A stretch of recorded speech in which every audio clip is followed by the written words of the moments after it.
Esta niña huérfana no la quería ninguna familia, hasta que llegó un padre soltero. Meses más tarde, el padre se enteró de algo que te dejará sin palabras. Sofía había aprendido desde muy pequeña lo que era la soledad. A veces, la soledad llegaba de forma inesperada, como una niebla silenciosa que envolvía todo a su alrededor, haciendo que el mundo se sintiera distante y frío. Otras veces, era una presencia constante, una compañera que la seguía a todas partes, incluso en sus sueños. La primera vez que la sintió de manera real y tangible fue el día en que la llevaron al orfanato. No había cumplido aún los 7 años cuando el accidente cambió su vida para siempre. Era una mañana gris de otoño, con las hojas de los árboles cubriendo las calles de su ciudad natal, una ciudad que había sido su hogar, su refugio, su lugar seguro. Sus padres, ambos abogados de prestigio, la habían dejado en casa con una niñera mientras salían a un evento importante en el centro de la ciudad. Sofía, demasiado pequeña para entender la seriedad de su trabajo, solo sabía que esa noche no volverían temprano.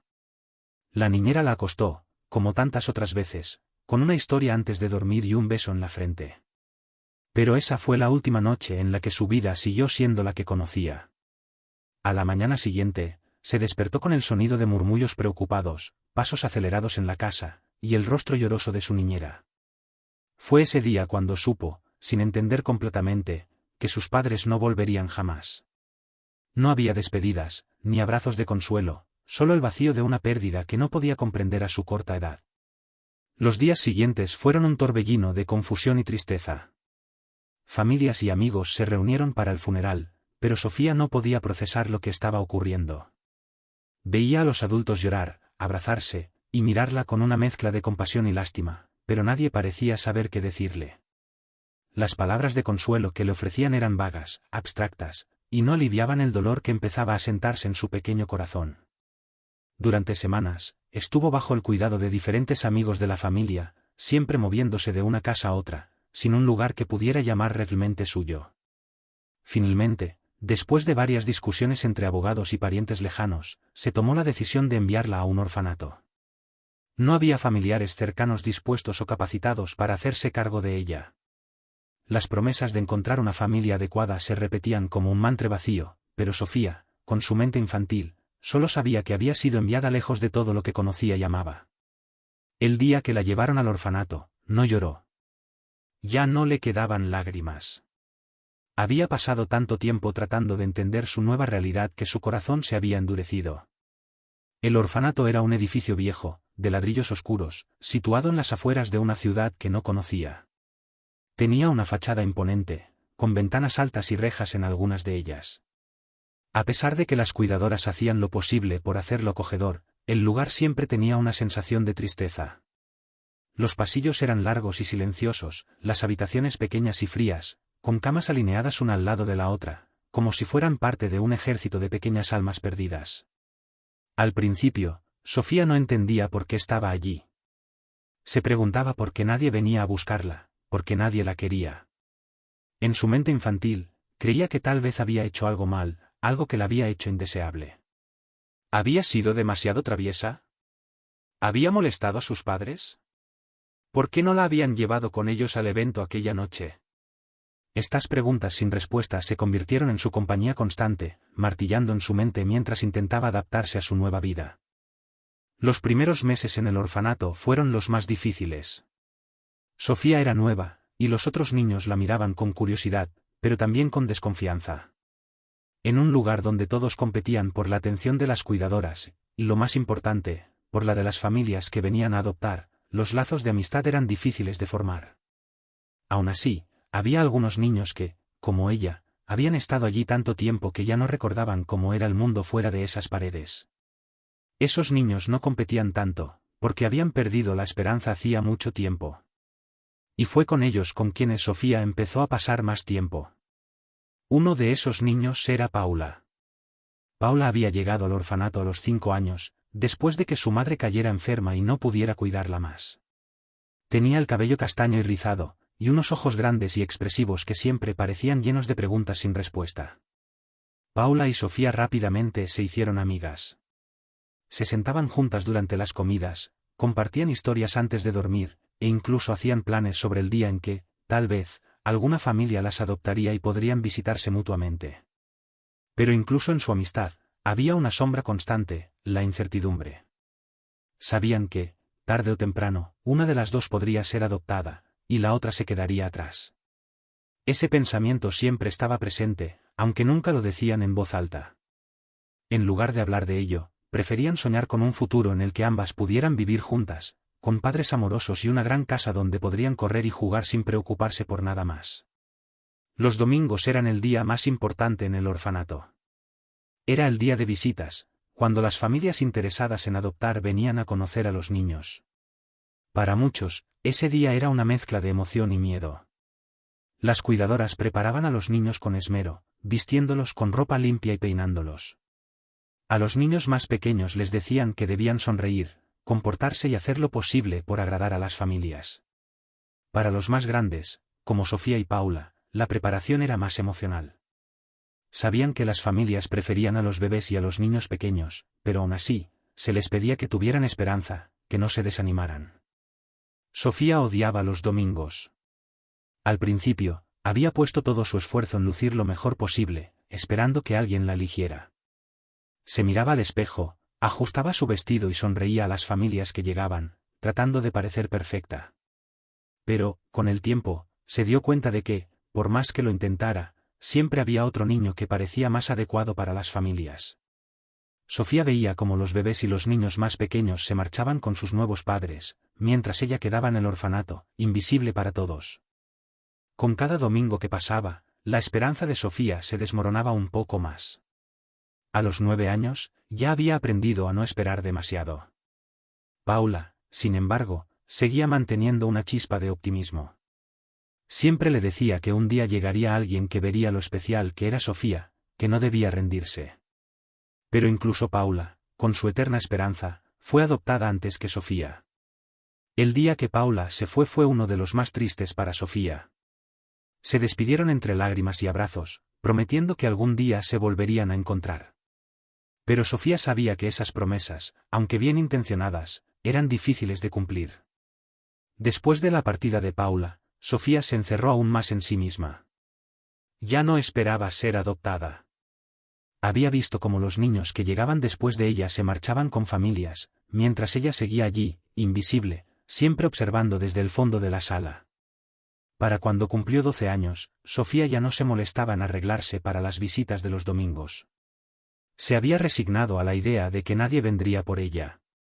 El orfanato era su hogar, y lo sería hasta que cumpliera la edad suficiente para tener que enfrentarse al mundo por su cuenta. Mientras los otros niños se alineaban frente a las familias que llegaban, Sofía se sentaba en su rincón habitual, dibujando en su cuaderno. Sus dibujos eran su refugio, su manera de escapar de una realidad que la oprimía. Dibujaba paisajes, animales y, sobre todo, familias. Dibujaba una familia perfecta para ella, un padre y una madre que la amaban, que la abrazaban y le decían que todo estaría bien. Fue en uno de esos domingos, en los que no esperaba nada, cuando todo cambió. La sala estaba llena de familias paseando de un lado a otro, observando a los niños, hablando en voz baja con las cuidadoras. Sofía, absorta en su dibujo, apenas prestaba atención. Estaba acostumbrada a ese murmullo de fondo. Pero entonces, sintió una sombra sobre ella, y al levantar la vista, se encontró con la mirada de un hombre joven que no se parecía en nada a las personas que solían visitar el orfanato. Era más joven de lo que Sofía esperaba, probablemente en sus 20 años. Llevaba ropa sencilla, una chaqueta de cuero desgastada, jeans y botas que parecían haber visto días mejores.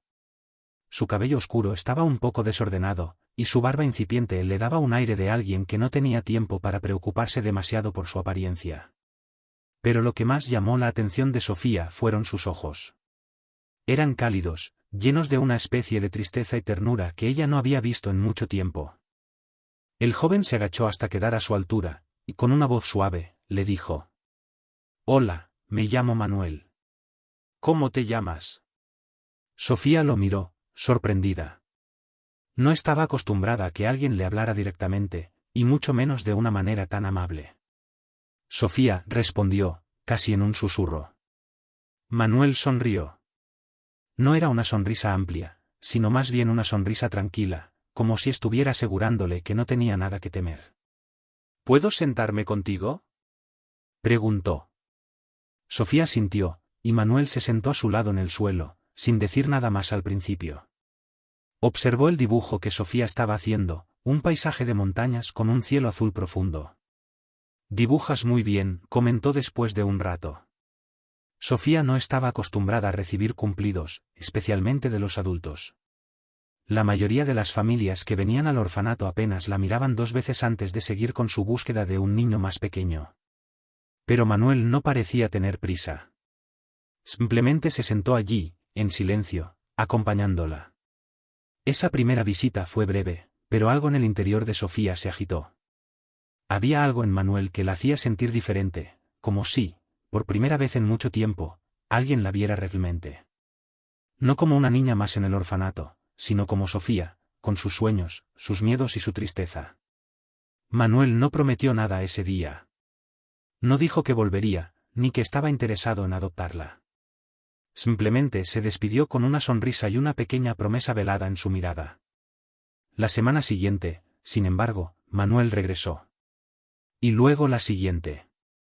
Cada vez que venía, pasaba tiempo con Sofía, hablándole de cosas cotidianas, de su trabajo como mecánico, de los lugares que había visitado. No era una vida glamurosa, pero era una vida real, y a Sofía le gustaba escuchar sus historias.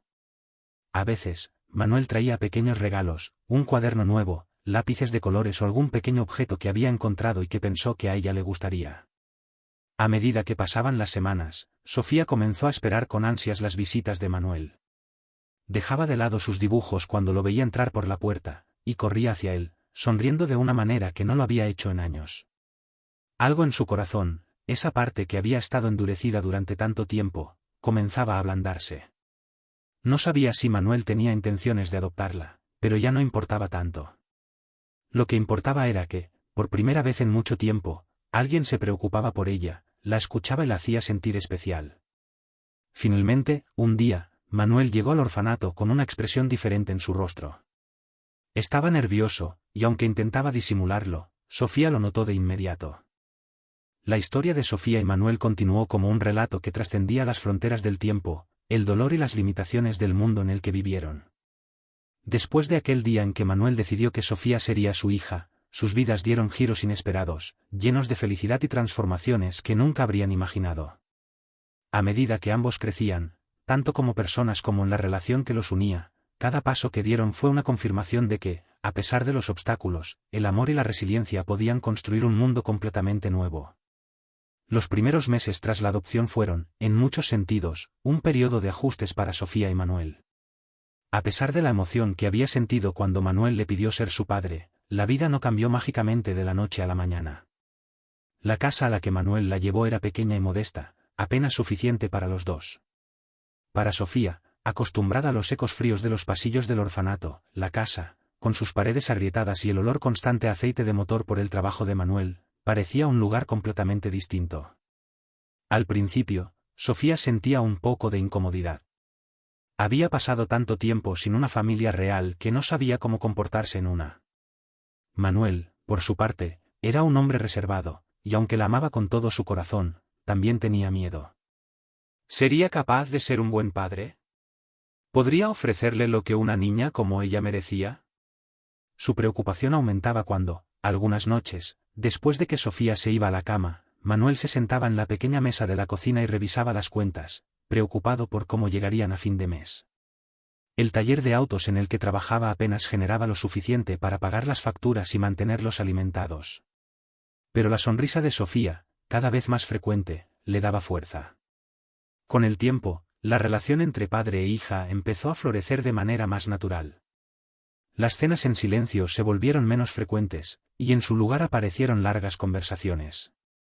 Sofía le contaba a Manuel sobre sus días en la escuela, sobre los amigos que había empezado a hacer, sobre sus sueños de ser artista. A Manuel le encantaba escucharla hablar con tanta pasión.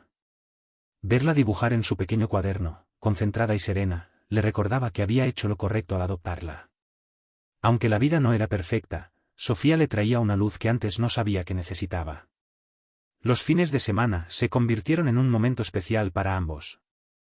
A Manuel le encantaba arreglar autos en su tiempo libre, y aunque al principio Sofía no mostraba mucho interés, poco a poco empezó a ayudarlo en el taller. Primero, limpiando herramientas o pasándole las llaves que necesitaba. Pero con el tiempo, Manuel se dio cuenta de que Sofía tenía un ojo agudo para los detalles, algo que reflejaba en sus dibujos. Le enseñó cómo ajustar piezas y hacer reparaciones simples, y ella lo hacía con la misma precisión con la que trazaba líneas en sus ilustraciones. Esa conexión les brindaba una rutina diaria, pero también un lazo más fuerte. Aunque sus mundos parecían diferentes, ella, con su creatividad y pasión por el arte, y él, con sus manos firmes y su amor por los autos, ambos encontraron un punto de encuentro en esos momentos compartidos. Fue en uno de esos días en el taller cuando Sofía, con 14 años ya, tuvo una idea que cambiaría sus vidas para siempre. Mientras ayudaba a su padre a reparar un auto, notó cómo las herramientas que usaban eran simples y funcionales, pero carecían de cualquier diseño distintivo. ¿Por qué las cosas que usamos no pueden ser hermosas?, pensó. Sofía siempre había visto el mundo a través de los ojos de un artista, y no podía evitar preguntarse si todo, incluso los objetos más prácticos, podían transformarse en algo único y hermoso. Esa noche, después de cenar, mientras Manuel revisaba las facturas como de costumbre, Sofía le presentó su idea, ¿y si empezaban a personalizar herramientas o piezas del taller con sus diseños? Era una idea loca, lo sabía, pero la miró a los ojos y vio el mismo fuego que lo había inspirado a adoptarla. Les sonrió. ¿Y qué tienes en mente?, preguntó Manuel, sin poder evitar emocionarse al ver la pasión de su hija. Sofía había estado pensando en esto durante semanas. Le explicó que, en lugar de ver las herramientas como simples objetos funcionales, podían convertirlas en lienzos para su arte. La idea era innovadora, aunque inicialmente Manuel tenía sus dudas, decidió apoyarla. Juntos compraron algunas herramientas baratas y Sofía comenzó a decorarlas con intrincados diseños inspirados en la naturaleza, flores, montañas, estrellas. Lo que antes eran simples martillos o llaves inglesas, ahora eran piezas únicas, casi como obras de arte. Decidieron llevar algunas de esas herramientas al taller donde trabajaba Manuel, para ver si alguno de los clientes las notaba. Para su sorpresa, no solo las notaron, sino que comenzaron a preguntar si podían comprar algunas para llevarse a casa. Los clientes estaban fascinados por la combinación de funcionalidad y arte, y poco a poco, los pedidos comenzaron a crecer. Lo que comenzó como un pequeño proyecto se convirtió rápidamente en algo mucho más grande. Los clientes del taller empezaron a hablar de las herramientas decoradas, y pronto, otras personas de la ciudad querían comprar las creaciones de Sofía. Al principio, ella y Manuel producían todo desde su pequeño garaje, pero la demanda creció tanto que tuvieron que buscar un espacio más grande para poder trabajar. Manuel dejó su empleo en el taller para dedicarse por completo al nuevo negocio que había nacido de la creatividad de Sofía. Aunque él no era un hombre de negocios por naturaleza, su conocimiento del mundo mecánico y su determinación lo llevaron a aprender rápidamente. A medida que pasaba el tiempo, la pequeña empresa que habían comenzado en casa se expandió y empezaron a vender sus productos en tiendas locales. La verdadera explosión llegó cuando, un día, Sofía recibió un mensaje de una gran empresa de herramientas interesada en colaborar con ellos. Alguien había visto sus creaciones en línea y estaba impresionado con el concepto. Les ofrecieron un contrato que permitiría a Sofía diseñar una línea exclusiva de herramientas decoradas que serían distribuidas a nivel nacional. Era una oportunidad que jamás habrían imaginado. Sofía y Manuel, aunque emocionados, sabían que esto sería un gran reto. Pero con el apoyo mutuo y el equipo que habían creado, aceptaron la oferta y comenzaron a trabajar en su primera gran producción. Las herramientas de Sofía se convirtieron rápidamente en un éxito de ventas, y la joven que había empezado decorando pequeños objetos en el garaje ahora era conocida como una innovadora en la industria del diseño funcional. Manuel, por su parte, veía con orgullo cómo su hija había florecido. Aunque nunca había imaginado que su vida tomaría un giro tan inesperado cuando adoptó a Sofía, sabía que todo había valido la pena. En cada paso del camino, había visto a su hija crecer, no solo como artista y empresaria, sino como una persona de un corazón inmenso. Eventualmente, decidieron expandir su legado de una manera que trascendiera aún más. Sofía y Manuel fundaron una organización benéfica dedicada a ayudar a niños en situaciones vulnerables, particularmente aquellos en orfanatos y hogares de acogida. Querían asegurarse de que ningún niño pasara por lo que Sofía había experimentado, y que todos tuvieran una oportunidad justa en la vida. La organización no solo proporcionaba recursos financieros, sino que también ofrecía apoyo emocional y educativo. Sofía, habiendo pasado por esa experiencia, entendía la importancia de brindar no solo cosas materiales, sino también esperanza y oportunidades. Con el paso de los años, la organización creció, llegando a ayudar a miles de niños en todo el país. El impacto de Sofía y Manuel se sintió en todos los rincones, no solo a través de sus productos y su éxito empresarial, sino también en las vidas que tocaban con su generosidad. En sus últimos años, Manuel y Sofía continuaron viviendo una vida plena y satisfactoria, rodeados de amigos, familia y colegas que los respetaban y admiraban. Habían pasado por mucho juntos, pero nunca olvidaron lo que los había unido, el amor y el deseo de construir una vida mejor, no solo para ellos mismos, sino para los demás. Sofía, ahora una mujer hecha y derecha, seguía adelante con su trabajo y su pasión, sabiendo que todo lo que había logrado había sido posible gracias a ese primer paso que Manuel dio al adoptarla. Aunque su vida había estado marcada por la tristeza en sus primeros años, ahora estaba llena de alegría, éxito, y lo más importante, amor. El epílogo de la vida de Sofía y Manuel no fue solo el final de una historia, sino el comienzo de muchas más. Cada niño al que ayudaron, cada persona que inspiraron, llevó consigo una parte de su legado. Y aunque el tiempo pasó y las cosas cambiaron, una verdad permaneció constante: el verdadero éxito no se mide en riqueza material, sino en el amor que compartes y las vidas que tocas. El éxito material nunca cambió la esencia de su relación. Para Manuel, el verdadero triunfo fue haber dado a Sofía una vida que ella merecía, y para Sofía, el mayor regalo fue haber encontrado en Manuel no solo un padre, sino un compañero de vida, alguien con quien compartir sus sueños, sus éxitos y sus alegrías. Al final, la historia de Sofía y Manuel no fue simplemente una de riqueza y éxito, sino una de amor incondicional y superación. Porque lo que realmente los hizo millonarios no fue el dinero que ganaron, sino la riqueza del amor que compartieron, un amor que los acompañaría el resto de sus vidas. Y así, la niña huérfana que alguna vez pensó que nadie la elegiría encontró en un padre joven y soltero no solo un hogar, sino un destino lleno de promesas, de logros y de felicidad. Un destino que ambos construyeron, paso a paso, juntos.